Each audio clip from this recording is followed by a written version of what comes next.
नमस्ते। अहिले नेपालमा अमेरिकाका एउटा सहायक मन्त्री डोनाल्ड लूको भ्रमण भइरहेको छ। योभन्दा अगाडि अमेरिकाको तर्फबाट नेपाल आउने मानिसहरूको प्रक्रिया हत्तै परेको छ र हामीलाई थाहा छ एमसीसी संसदबाट अनुमोदन गर्नुभन्दा पहिले अमेरिका साह्रै नाङ्गो स्तरमा नेपाल जस्तो सानो अन्तर्राष्ट्रिय राजनीतिमा कुनै पनि भूमिका नभएको र कमजोर देशलाई उसले दिएको धाक धम्की हामी सबैले चाहिँ सुनेका छौं, देखेका छौं। जस्तो नेपाललाई नाकाबन्दी लगाउनेदेखि लिएर ऋण अनुदान बन्द गर्ने र सम्बन्धमा द्विपक्षीय सम्बन्धमा पुनर्विचार गर्ने सम्बन्धका धम्की दिएर तपाईको उनीहरूले चाहिँ एमसीसी अनुमोदन गराए र त्यो भन्दा पछाडी चाहिँ त्यो बेलादेखि नै उनीहरूले बारम्बार एमसीसी को चाहिँ नेपाल भित्र जो विरोधमा जो जनमत थियो त्यसलाई चीनसँग जोडेर औचित्य साबित गर्न निकै कोसिस गरे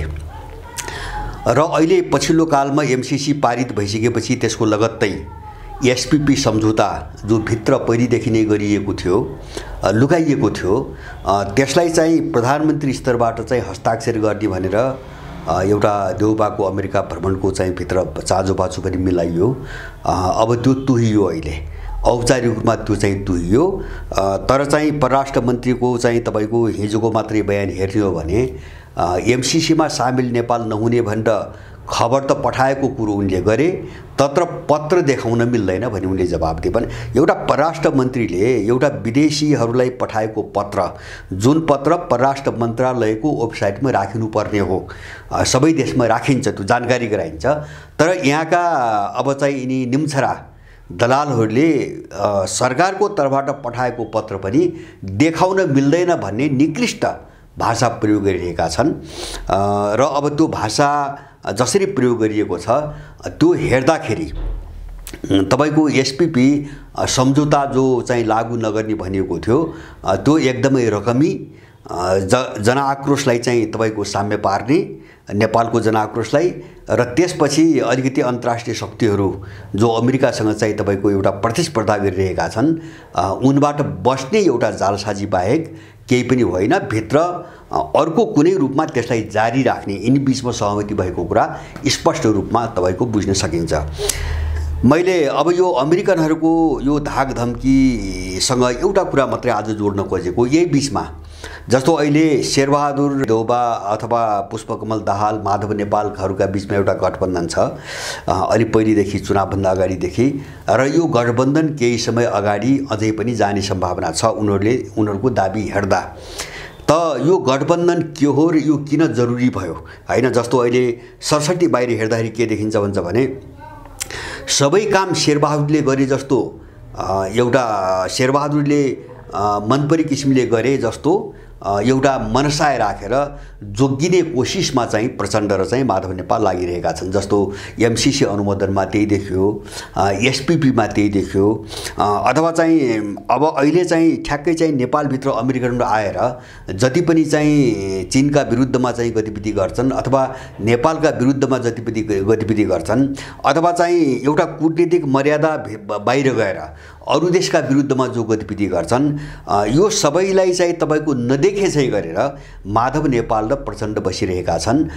यसको चाहिँ तात्पर्य हामीले बुझ्नुपर्ने के हो भन्छ भने यो सबै कुरामा उनीहरूको सहमति छ, एसपीपीमै पनि सहमति छ, नभएको होइन, उनले डरले मात्रै चाहिँ तपाईको अर्को भूमिका खेलेको देखाएको मात्र हुन्। माने अमेरिकनहरूको यो नाङ्गो दबाब यो पछिल्लो कालमा एमसीसी प्रकरणदेखि लिएर यता जो नाङ्गो दबाब धम्की सुरु भएको छ त्यो र चाहिँ तपाईको अहिले जो चाहिँ यो गठबन्धन बनेको छ यसका बीचमा के सम्बन्ध छ, म अलिकति यही चीजलाई चाहिँ उजागर मात्रै गर्न खोजेको आज। जस्तो अमेरिकनहरूले यो नाङ्गो धम्की दबाब दिनुका पछाडि धेरै कारण छन्, किन उनको ठुलो लगानी छ नेपालमा। जस्तो यो अपराधीहरूलाई, नेपाल विरोधी तत्त्वहरूलाई पाल्न, पोस्न, यिनलाई अगाडि बढाउन र यिनलाई सत्तामा पुर्याउनको निम्ति उनको ठुलो लगानी भएको छ।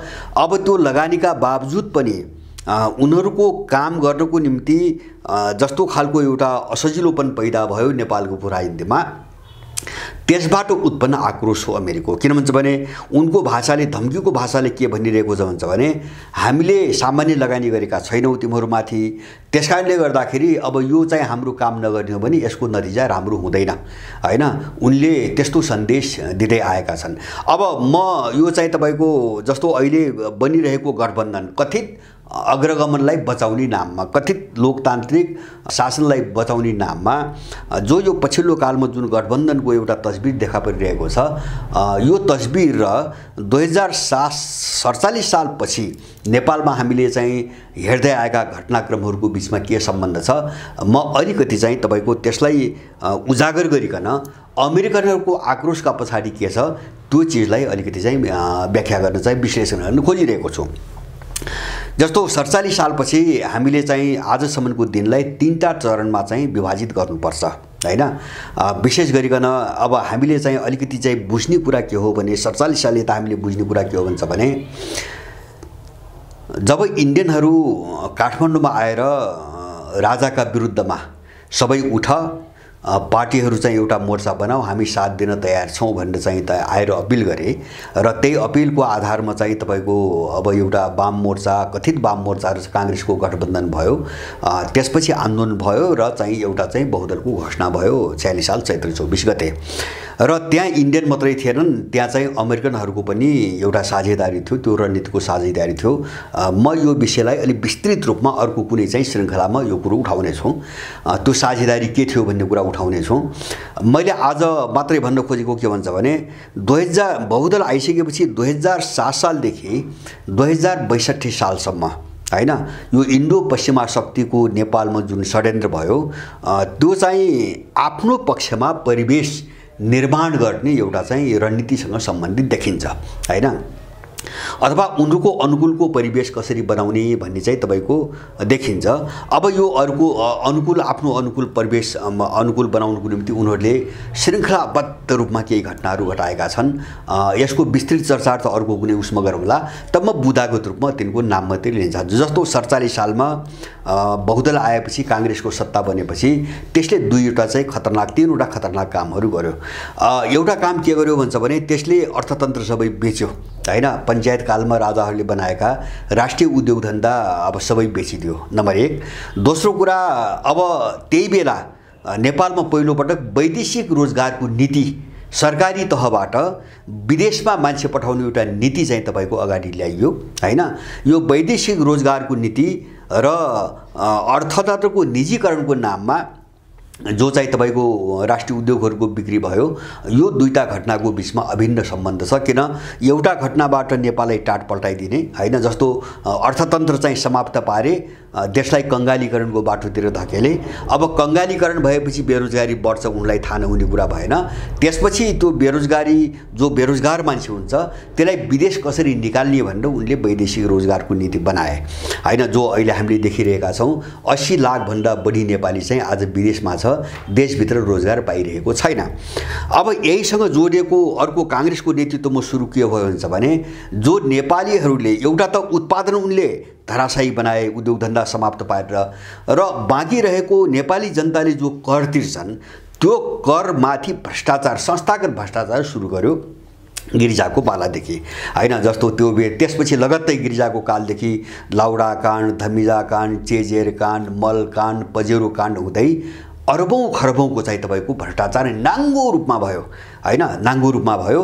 र विशेष गरिकन कांग्रेसको चाहिँ शासनकाल कस्तो भयो गिरिजाको भन्छ भने नेपालको अर्थतन्त्रलाई कसरी चाहिँ तपाईको धराशायी बनाइदिने भन्ने कुरामा गिरिजाको रणनीति केन्द्रित भयो, विदेशीहरूले उसलाई प्रयोग गरेर चाहिँ रणनीति केन्द्रित भए। अब त्यसपछि दोस्रो चाहिँ तपाईको स्टेप आयो चाहिँ मदन भण्डारीको हत्या, दासढुङ्गा हत्याकाण्ड। दासढुङ्गा हत्याकाण्डको एउटै प्रयोजन मैले के देख्छु भन्छ भने जो वामपन्थी विचार, हैन, एउटा आफ्नो स्वभावमै अथवा विचारमै सिद्धान्तमै जो साम्राज्यवाद विरोधी हुन्छ त्यसलाई समाप्त पार्न र चाहिँ वामपन्थी भनिएको कित्तालाई आफ्नो चाहिँ एउटा चौकीदारको रूपमा परिणत गर्नको निम्ति दासढुङ्गा हत्याकाण्ड भयो। त्यसपछि उनीहरूले ठ्याक्कै एमालेको एनजिओकरण गरे, माधव नेपाललाई प्रयोग गरे एमालेको एनजिओकरण गरे। अब साम्राज्यवादको विरोधको मुद्दा चाहिँ एमालेभित्र समाप्त भयो। अब त्यसपछि चाहिँ तपाईँको तेस्रो घटनामा माओवादी युद्ध सुरु भयो हैन। अब उसले चाहिँ विशेष गरेर समाज र संस्कृतिहरूमाथि निशाना बनायो, जस्तो समाजलाई कसरी छिन्नभिन्न पार्ने, कसरी साम्प्रदायिकता फैलाउने र नेपालका सनातन संस्कृति र संस्कारहरूमाथि कसरी आक्रमण गर्ने भन्ने चिजमा त्यो प्रयोग भयो। अनि त्यही दौरानमा दरबार हत्याकाण्ड भयो। दरबार हत्याकाण्डले चाहिँ राज्यको शक्ति केन्द्र चाहिँ तपाईँको ढल्यो र एउटा तरलता सुरु भयो। अब यो सबै घटना के थियो त भन्छ भने साम्राज्यवादीहरूले नेपालको भूराजनीतिलाई आफ्नो अनुकूल बनाउनुको निम्ति जो अगाडि तगारो छन् नि, तिनी तगाराहरूलाई पन्छ्याउने रणनीतिका चाहिँ तपाईँको कडीहरू थिए। जस्तो चाहिँ एउटा तगारो स्वाधीनता भयो है, जस्तो आर्थिक चाहिँ तपाईँको आत्मनिर्भरता भयो, त्यसलाई सिद्ध्याए। दोस्रो तगारो पोलिटिकल सिस्टम भयो। अब काङ्ग्रेस त उनको छँदै थियो पहिलेदेखि। अब मदन भण्डारीको हत्या गरेर एमालेलाई पनि पोलिटिकली आफ्नो अनुकूल बनाए। अब आर्थिक राजनीतिक पाटोमा कब्जा गरिसकेपछि समाज र संस्कृतिमाथि हिट गर्न उनीहरूले माओवादी प्रयोग गरे। यसले देश कमजोर भयो। देश कमजोर भइसकेपछि त्यो एउटा निरीह हैन तलै जगैबाट खोक्रो हुँदै गएको जो दरबार थियो त्यसमाथि हिट गरे र यिनले राज्यको शक्ति केन्द्र ढाले।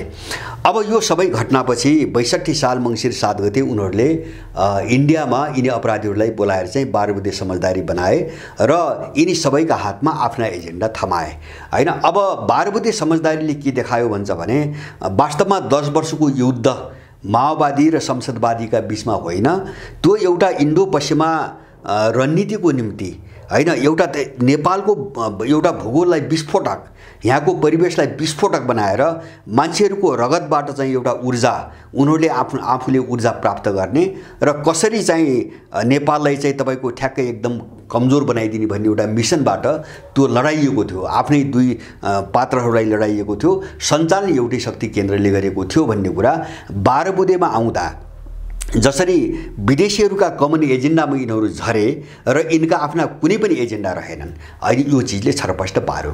अब यो एउटा 12 बुँदेसम्मको अवधि एउटा अवधि हो।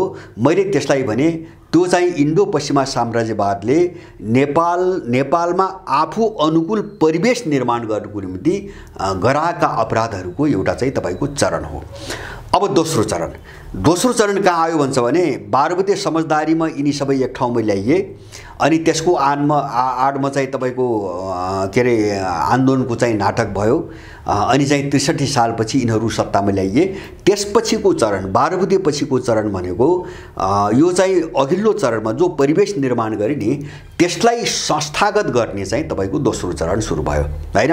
त्यसलाई कसरी चाहिँ संस्थागत गर्ने राज्य प्रणालीभित्र, त्यसको निम्ति 63 पछि एजेन्डाहरू ल्याइए। जस्तो जन्मको आधारको नागरिकता ल्याइयो, संघीयता ल्याइयो, धर्मनिरपेक्षता ल्याइयो। अब विदेशी मिसनमा चाहिँ तपाईँको गणतन्त्रकै चाहिँ तपाईँको मुद्दा ल्याइयो।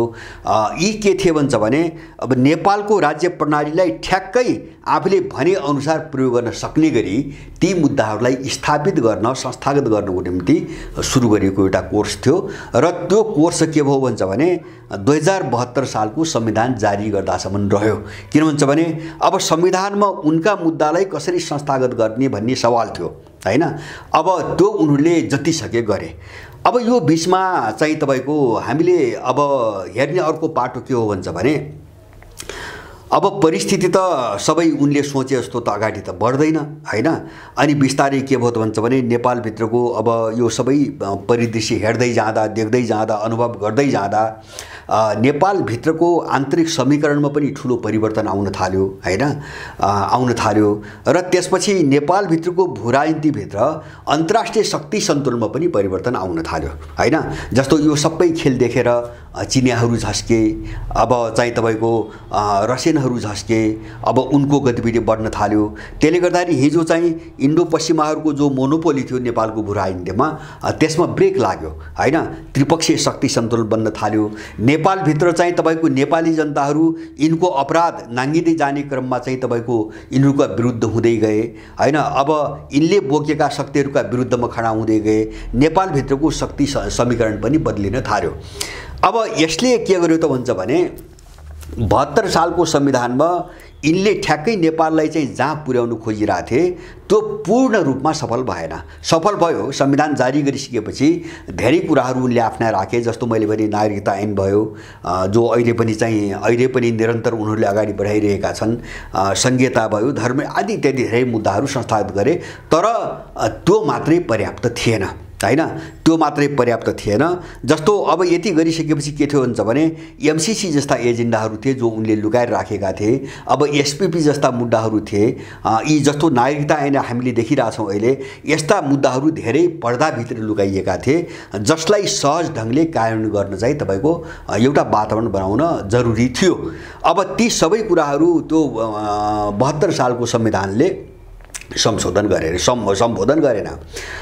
अनि जति संस्थागत भयो, अब संस्थागत नभएका कुराहरूलाई, बाँकी गर्नुपर्ने कामहरूलाई अगाडि बढाउन यिनले जो चाहिँ संविधान जारी भएपछि चाहिँ तपाईको अर्को कदम चाले, त्यो तेस्रो चरणको कदम हो। त्यो भनेको के हो भन्छ भने अब पहिलो र दोस्रो चरणमा अथवा उनको अनुकूलको परिवेश निर्माण गर्ने 46 सालदेखि 62 सालसम्मको कुरा गरेँ मैले, त्यो परिवेश निर्माण गर्ने चरण र 62-63 देखि लिएर संविधान जारी हुँदासम्मको दोस्रो चरण, उनका एजेन्डाहरूलाई संस्थागत गर्ने चरण। अब यो दुईटा चरण पार गरेपछि तेस्रो चरण के आयो भन्छ भने इलेक्सनको चरण आयो हैन। अब नेपालको भू राजनीतिलाई उनले उनको आफ्नो रणनीतिमा कसरी निष्कर्षमा पुर्याउने भन्ने चरण आयो।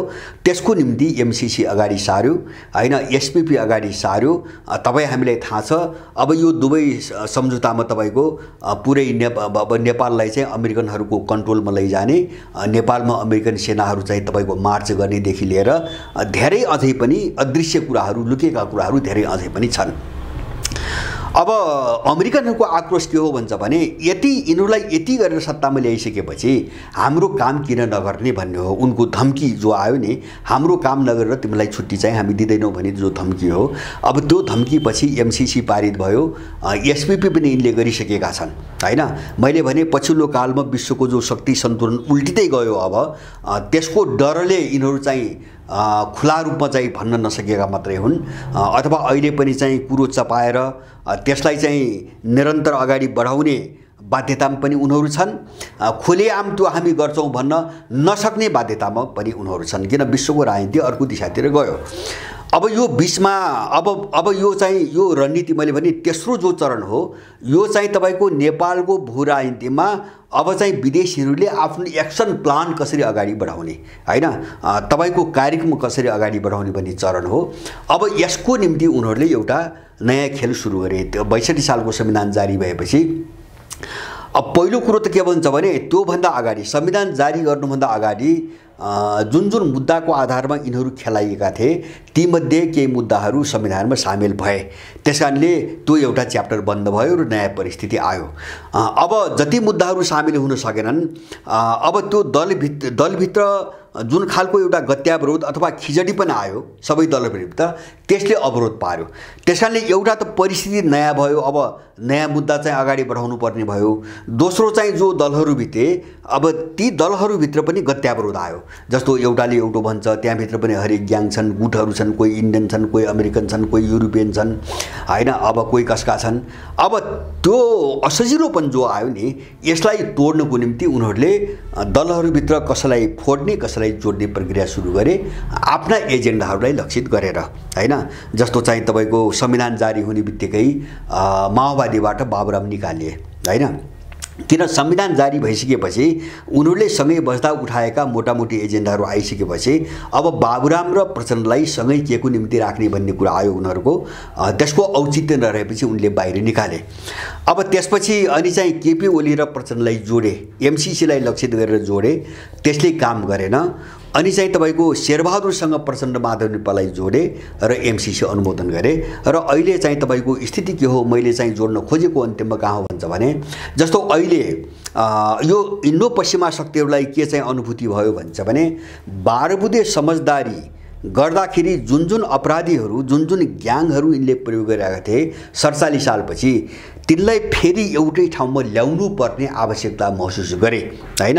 यो अहिले जो सत्ता गठबन्धन भनिएको छ, यो चाहिँ त्यो रणनीतिका आधारमा बनेको छ, यो हामीले बुझ्नुपर्छ। किन भन्छ भने 12 बुँदे समझदारी गर्दा मुख्य भूमिका खेल्ने काङ्ग्रेस हो एउटा।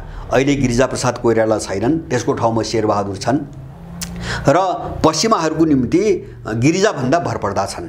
र त्यसपछि अर्को चाहिँ मुख्य खेलाडी भनेको तपाईको बाबुराम र प्रचण्ड हुन् र तेस्रो चाहिँ माधव नेपाल, एमालेको तर्फबाट माधव नेपाल।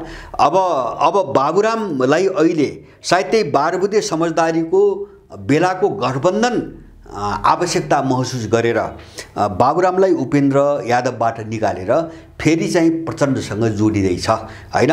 यसका पछाडि अरू मैले केही कारण देख्दैन कि हिजो चाहिँ जुन मिसनमा यिनको बीचमा एकता गराइएको थियो त्यो मिसनका अगाडि उस्तै खालको समस्या फेरि अगाडि आयो हैन।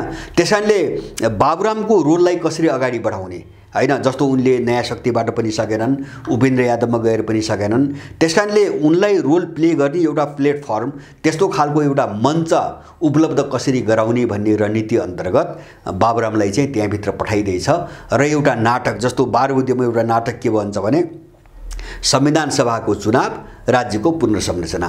किन यो सबै खालका दलालहरूलाई एक ठाउँमा ल्याउने बिचौलिया शब्दहरू थिए हैन, पहिले कसैका नभएका, तर यिनलाई सबैलाई जोड्नको निम्ति एउटा चाहिँ माध्यम बन्ने केही चाहिँ नारा थिए। र अहिले प्रचण्ड र चाहिँ बाबुराम र माधव नेपाल यो तीनटा पात्रहरू जो मिसनमा सुरुदेखि मिसनमा रहेका छन्, यिनलाई जोड्नको निम्ति एउटा चाहिँ दोगला एउटा शब्द चयन गरिएको छ, समाजवादी केन्द्र हैन। समाजवादी केन्द्र, समाजवादको नाममा अथवा समाजवाद मान्नेहरूको एउटा केन्द्र बनाउने नाममा यो चाहिँ तपाईको विदेशी मिसनमा सधैँभरि काम गर्दै आएका तीनटा चाहिँ एउटा क्रिमिनल गिरोहहरूलाई एउटा जोड्ने र एउटा पार्टी बनाउने, त्यसपछि काङ्ग्रेससँग अलिकति रणनीतिक साझेदारी गराउने खेलमा चाहिँ अहिले विदेशीहरू गएका हुन्। त्यसकारणले अहिले जो समाजवादी केन्द्र बनेको छ, म तपाईहरूलाई पहिलो चरणसँग र यो अन्तिम चरणसँग अलिकति चाहिँ तपाईको सम्बन्ध जोड्न चाहन्छु। जस्तो बाबुराम र प्रचण्डको सम्बन्ध के हो भन्छ भने जस्तो 2047 सालमा बहुदल आएपछि एउटा विदेशीहरूको एउटा रणनीतिक बाटो खुल्यो अगाडि बढ्ने, अनि त्यसपछि माओवादीले युद्ध चाहिँ तीव्र रूपमा चाहिँ युद्धको तयारी भन्न अगाडि बढ्यो। अब त्यो तयारीको बाटो खुलेपछि के भयो भन्छ भने उनीहरूले चाहिँ बाबुरामलाई मसालबाट अलग्याएर चाहिँ प्रचण्डसँग एकता गराए हैन। हामीले यो घटना चाहिँ बिर्सन हुँदैन। त्यो के को निम्ति थियो भन्छ भने 2062 सालसम्म, 62 को 12 बुँदे समझदारीसम्म हैन, अथवा चाहिँ 72 को संविधान जारी हुँदासम्म उनीहरू दुईजनाका बीचमा जुन प्रकारको सहकार्यको आवश्यकता थियो त्यसको निम्ति जोडिएको थियो। नत्र भने यिनीहरू दुईटा विपरीत ध्रुवबाट हिँडेका र एकले अर्कोलाई दक्षिणपन्थी भनेर गाली गलौज गर्दै हिँडेका व्यक्ति हुन्। बडो नाटकीय रूपमा 47 सालपछि जोडिए र अहिले समस्या फेरि त्यही आयो। अहिले चाहिँ जो असहजपना आयो, फेरि त्यो मिसनमा हिजो जोडिएका मान्छेहरू एक ठाउँमा ल्याउनु पर्ने अवस्था आयो। माधव नेपालको कुरा गर्नुहुन्छ भने उनीहरू त इन्डियन 2046 सालमै तपाईँको बहुदल नआउँदै नै तपाईको इन्डियनहरूको प्रस्ताव ल्याएर पार्टीमा इन्डियनहरूले चाहिँ तपाईको सहयोग गर्नुको निम्ति तयार भएका छन्। आवश्यक पर्यो भने हतियारको पनि सहयोग गर्छन्। यही मौकामा राजा चाहिँ फ्याँकिदिनुपर्छ, सिद्ध्याइदिनुपर्छ भनेर त्यस बेलाको माले हैन, पछि एमाले त 47 सालपछि बन्यो, त्यस बेलाको मालेको केन्द्रीय कमिटीको बैठकमा छलफलको प्रस्ताव मनोहर भण्डारीसँग प्रस्ताव लैजाने व्यक्ति हुनु उनी। त्यसकारणले गर्दाखेरि अब अहिले लामो समयदेखि यो मिसनमा प्रयोग भएका वामपन्थी खोल ओढेका हैन केही चाहिँ तपाईको एउटा पेशेवर भाडाका चाहिँ मानिसहरूको एउटा ग्रिप बनाउने, तिनलाई तित्रबित्र हुन नदिने र त्यसलाई शेरबहादुरसँग जोडेर चाहिँ अब यो बाँकी रणनीति अगाडि बढाउने। बाँकी रणनीति भनेको जस्तो एमसीसी पछि चाहिँ एसपीपी को कुरा आयो, भोलि अर्को कुरा आउला। किन भन्छ भने एउटा चीन विरोधी चाहिँ तपाईको रणनीतिमा कसरी चाहिँ नेपालको भूराजनीति प्रयोग गर्ने भनेर उनीहरू निरन्तर लागिरहेका छन्। अमेरिकनहरूको सारा शक्ति लाग्नुका पछाडिको अरू कुनै पनि कारण छैन। अब एउटा पाटो त नेपालभित्रको स्रोत साधन जस्तो यहाँ बहुमूल्य केही खनिज तत्त्वहरू भएको चाहिँ अब चर्चा बारम्बार गरिन्छ, जस्तो युरेनियमदेखि लिएर थुप्रै अब खनिज तत्त्वहरू छन्। अब त्यो कब्जा गर्नेदेखि लिएर अब विशेष गरिकन अब तिब्बत विभाजनको निम्ति एउटा चाहिँ दोस्रो खम्पा विद्रोह नेपालबाट कसरी गराउने भन्ने रणनीतिमा उनीहरू लागेका छन्। यसको निम्ति नयाँ एलायन्स र पार्टी एकताको नाममा नयाँ ध्रुवीकरणको उनलाई आवश्यकता महसुस भएको छ। त्यो कारणले गर्दाखेरि अमेरिकनहरू बढी सलबलाएका हुन् यो पछिल्लो कालमा। किन भन्छ भने उनले के महसुस गरेका छन् भन्छ भने यो पछि अलिकति वातावरण अनुकूल हुन्छ, यिनी सबैलाई हिजोदेखि पालेका सबै मान्छेहरूलाई जोडेर जान सक्दा वातावरण अलिकति अनुकूल हुन्छ भन्ने चाहिँ उनको निष्कर्ष छ। अब त्यसकारणले हामीले बुझ्ने के हो भन्छ भने लगभग अहिले इन्डो पश्चिमा शक्ति पनि आफ्नो एक्सन प्लान जो भन्छ नि उनीहरूको त्यसको उत्कर्षमा छ र अब यसमा सफलता वा असफलता हैन दुईटा चीजमध्ये एउटा चीज त हुन्छ नै, हुने नै छ हैन। उनीहरूलाई डर कहाँ छ भन्छ भने अहिले जोर जबरजस्ती गर्न सकेन, यिनीहरूलाई नाङ्गो रूपमा चाहिँ तपाईको प्रयोग गर्न सकेन भने जस्तो युक्रेनमा जसरी मार खाए र त्यस्तै मार जो ताइवानमा यिनीहरूले खाँदैछन् त्यही झट्का नेपालमा लाग्यो भने अब यतातिर फर्कन नसक्ने गरी यहाँबाट निस्कनु पर्छ भन्ने उनीहरूले बुझेका छन्। त्यसकारणले मलाई लाग्छ उनीहरूले जति पनि मान्छेहरू अपराधीहरूलाई पाल्दै आएका थिए यिनमाथि सम्पूर्ण शक्ति प्रयोग गर्छन्, यिनलाई सम्पूर्ण रूपले धम्काउँछन् र आफ्नो काम गराउने बाटोतिर जान्छन्। यो दिशातिर हामी एकदमै सजग बन्न र अब नेपालको तपाईको परिस्थितिलाई भोलि हुन सक्ने सम्भावित चाहिँ परिणामलाई हेर्नको निम्ति यिनको यो इतिहास, यिनको उत्थान र यिनको सत्तारोहणको यो प्रक्रियालाई हामीले बुझ्दैनौँ भने हैन भोलि यिनले के गर्छन् कसो गर्छन् भन्ने अनुमान गर्न पनि गाह्रो हुन्छ र देश झन् फस्ने खतरामा जान्छ। अब यो यिनको इतिहासले तपाईँ हामी सबैलाई यिनीहरूलाई चिन्ने दिशामा एउटा शिक्षा देओस् र त्यो दिशामा हामीलाई एउटा उत्प्रेरणा देओस् भन्ने चाहिँ मेरो चाहिँ आग्रह छ। हस्, धन्यवाद।